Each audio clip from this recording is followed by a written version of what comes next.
Hi y'all! Welcome to the tutorial video for the secret language event. At this party, we'll be inventing a new secret language that no one else in the world can understand. And even if this doesn't work, I'm sure we'll end up with a trove of inside jokes.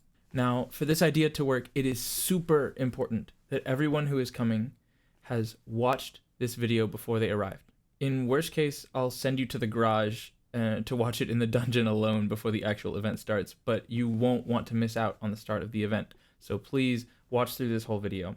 I put a lot of thought into this, and I'll be sure to make this video worth your time. So, how in the world are we going to learn a language in a night, let alone creating it? The answer is immersion. The fastest way to learn a language is to go to a country where it's the only thing spoken and written, and you're forced to learn on your feet and immediately use everything you learn. The less we can be thinking in the old language and switching back and forth, the better. We need to minimize our exposure to the old language, which brings us to the one and only rule of this party. From the moment you walk through the door, no communicating in any pre-existing known languages. That means no English, no Spanish, no Arabic, no Elvish, nothing. Not speaking nor writing. So, what is allowed? You can do charades, gestures, or pantomiming. You can draw pictures and symbols. And most importantly, you can speak and write in the new language that we're going to be creating. And by doing this, we make it possible for people to start to rely on the language we are making and maybe even begin to think in it, but at least it helps you learn the language. And this is also why it's super important that you watch through this whole video, because if you show up and you haven't seen this, no one will be able to talk to you to explain anything. So you really need to watch the rest of this video. So with that out of the way, the next daunting elephant in the room is, how do we make a whole language? Isn't grammar extremely complicated? The answer is yes, the languages we speak are super complex. But we don't need to play by their rules. This is our language. We can do whatever we want with it. So we're going to get rid of grammar, tenses, nouns, verbs versus adjectives. Who needs them? All we need is context. In a highly context-sensitive language, you can use very few words to mean a lot of different things. For example, we don't need different words for water, drink, wet, pour, sip, rain, even beer.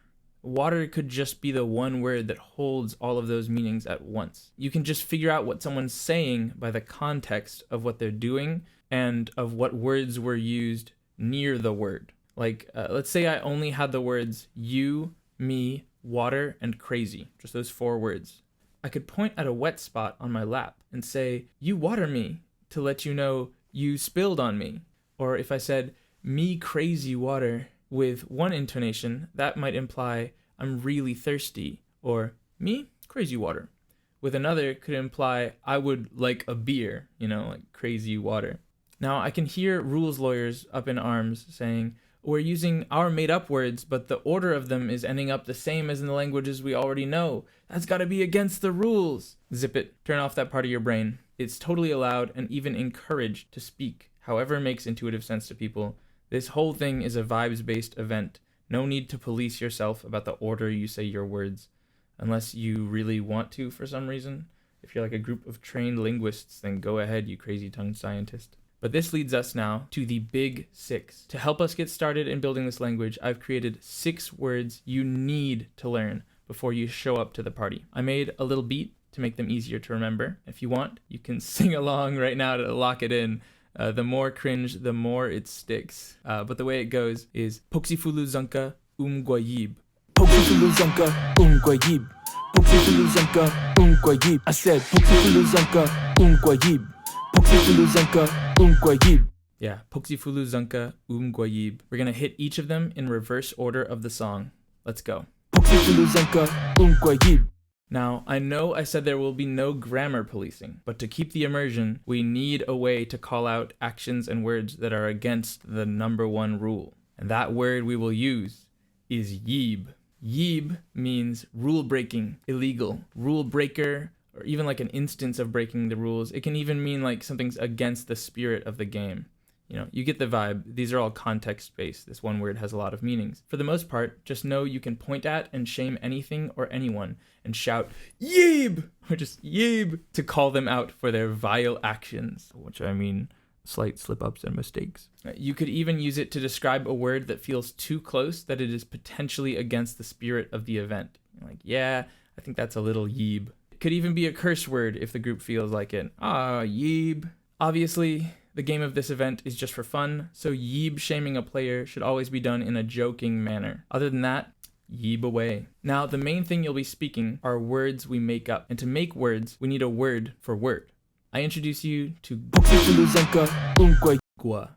Gua means word or meaning. It can even mean something is the word for something. Gua is super important because it lets you say that you're talking about the word or meaning for something. For example, if I held up a phone and said, "Gua gaspuchadingo," I'm saying the word for this is gaspuchadingo. You can also use it with a questioning tone to ask others for a word for something. Be like, "Gua? Gua?" That's if you're looking for a word we've come up with already, or even if you're asking for input on new words we could use to mean this thing. It can even be used as a filler blank word in a sentence. Think like if you just put the word in there, like, "Oh, I drive my gua," in order to try and figure out the word car, right? This filler nature could also be used during a charade, like saying blah, blah, blah. Instead, you're just saying gua, gua, gua, gua, gua, gua, gua, like filler word, filler word, filler word, filler word. Feel free to come up with any other helpful uses for gua as you see fit. Next is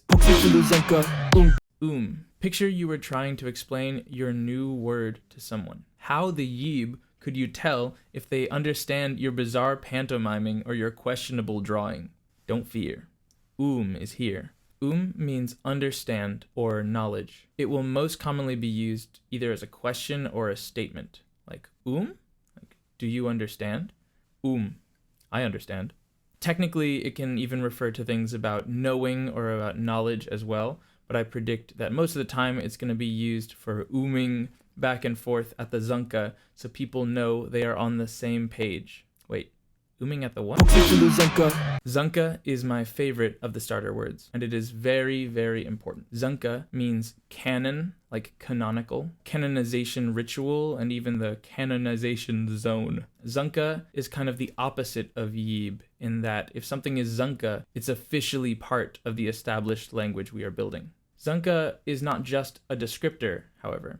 It's most importantly the term for the canonization ritual and the pool of canonical words. So time for a brief aside as I walk you through what goes on in a zunka. Think of a zunka as a semi-structured show and tell where people can teach new words they've made to the group and get group approval to add the word to the language once everyone understands it. So to start, zunka is called out to bring everyone over for the zunka.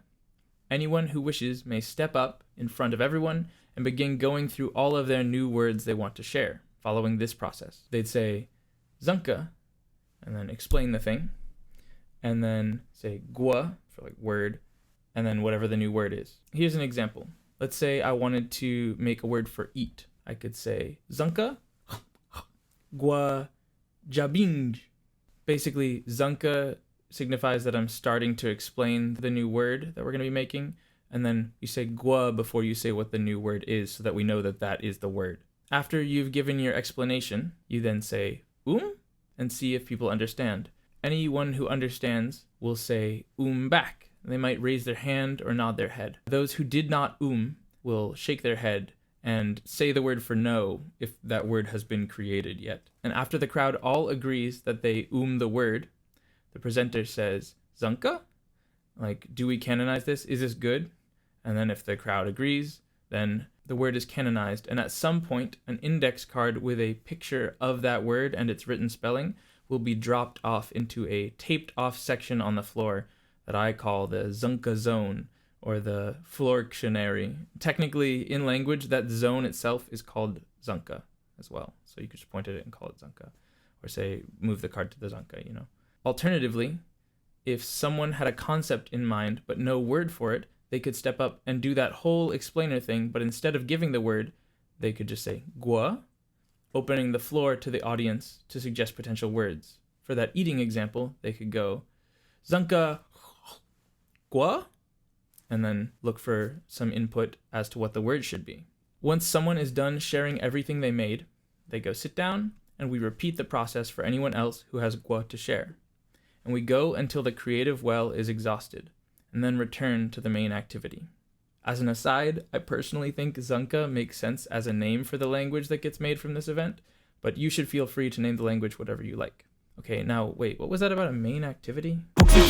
Here's the thing. We could just keep Zanka-ing all day and make new words off the dome, but for most people, it's hard to just be creative like that on the spot. We need some inspiration. So for inspiration on where to get our inspiration, have you heard of an unconference?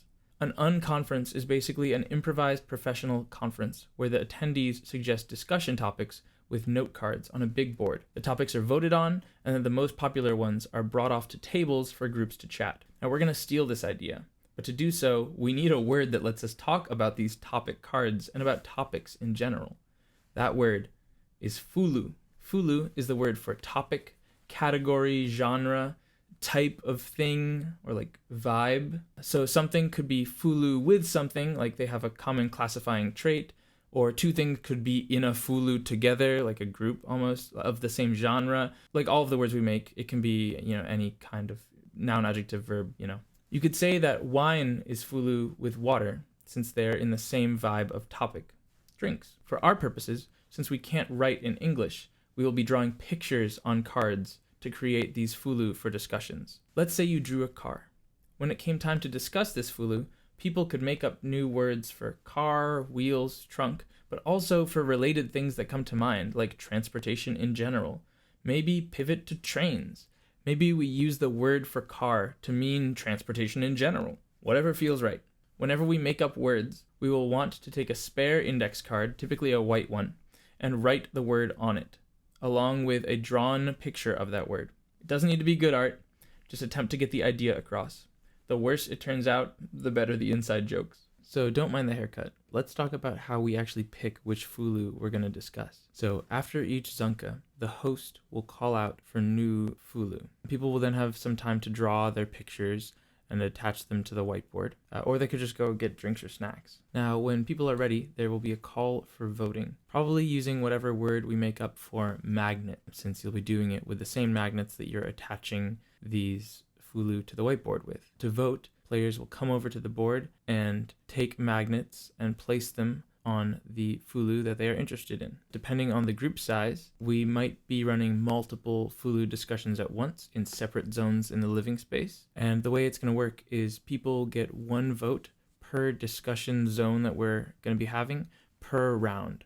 So if there were like two different zones that there's going to be discussions on two different zanka, then everybody gets to have 2 votes when they place a magnet on up to 2 different fulu. The idea basically, you get as many votes as there are planned discussion groups. Now, even if your 2 favorite fulu get picked at the same time, feel free to hop between groups as you wish. The fulu with the most magnets on them are picked and brought to their respective discussion zones, and all of the magnets get returned to the magnet pool.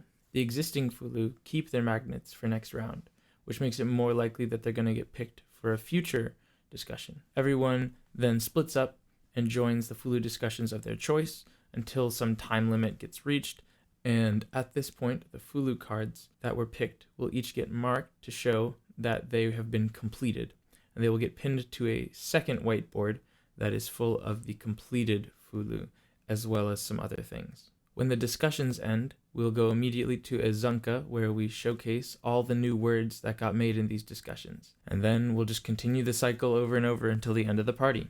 Now, as an aside, I'm aware that the spellings of the starter words do not follow any kind of set pattern of pronunciation. For example, in my spelling, zanka and fulu both have U's that are pronounced completely differently. This is intentional. I don't want people to feel like they need to learn a special way to write out their words. You should just do whatever feels right. It's a vibes-based event. Which leads us onto the final of our 6 starter words. I spell it like this, but pronounce it like poxy. Poxy is the word for practice, review, study, or learn. You may have been wondering, if the whole event was just making tons of words, when and how will we ever actually learn to use them? We need to poxy. you'll find a selection of Poxy activity cards over on the Poxy board, which is the board for completed Fulu from before. These cards will be labeled with Poxy so that you know that they are specific learning activities that can be applied to our topics to help us review and practice those words. We have a lot of different Poxy cards, and they're going to have better art for the real thing, hopefully, maybe, possibly. But here's some of the potential activities you could do. The idea is you'd pair these up with a topic, and then we would do that activity for that topic. Or you could even add multiple topics. So let's say we had transportation or cars here. We could have a dictionary. So this is basically you just say words that we've made up and you try to define them. This is a practice activity. Here's telephone. So it would be like an alternating telephone. One person could say a word to the next person who says a definition to the next person who says a word to the next person, yada yada, and see how bad it ends up. This bad piece of art is trying to convey something I'm calling instructions telephone, where let's say you had 3 people, one of them closes their eyes, another person does some action, and the third person watches them do that action. Then when the person reopens their eyes, the person who is watching now has to instruct the person whose eyes was closed how to do the thing that they just watched someone do. So in this case, it would have to be something relating to transportation or cars, probably, or at least use some of the words. This one just means have a conversation using those words. And you can interpret these and make up your own activities as you want. This is Pictionary. Grab a board, go to town. And this is charades. You could just do actual charades and have people call out the words that they think it is. And yeah, those are some options. And you can even make your own. To propose a Poxy activity for the discussion sessions, you can just take any one Poxy activity you like from the Poxy board and any set of completed Fulu cards from the Poxy board, typically 1 or 2 at most, and pair it with that Poxy card on the Fulu board, pressing the cards together. If the cards are touching, that means they are grouped together. Otherwise, the cards will be separated and not touching on the Fulu board. When you do this, you'll notice that each of those cards gets its own magnet, which means there's a slight advantage in selection for Poxy activities because it starts with more magnets. And this is good, since we really want to be prioritizing practice. And that's pretty much it. To send us off, here's a quick section for the rules lawyers out there. You're allowed to say and any other natural filler sounds you normally use, as long as they aren't really words in spirit. Sign language is technically allowed as long as it's not used as a whole cloth means of communication. Think of it as if it would be legal in a game of charades, it's legal here, right? Like you can show a peace sign. Finally, you may use any known and existing symbols in your drawings, including any kinds of phonetic alphabet letters and math symbols. Very helpful for getting things started for us. And that's it. I'm looking forward to seeing how this goes. If you are a random person watching this on YouTube, I'm going to be making a new upload after I run the party to be the true guide for other people to run this event. Thanks for watching. Yeeb!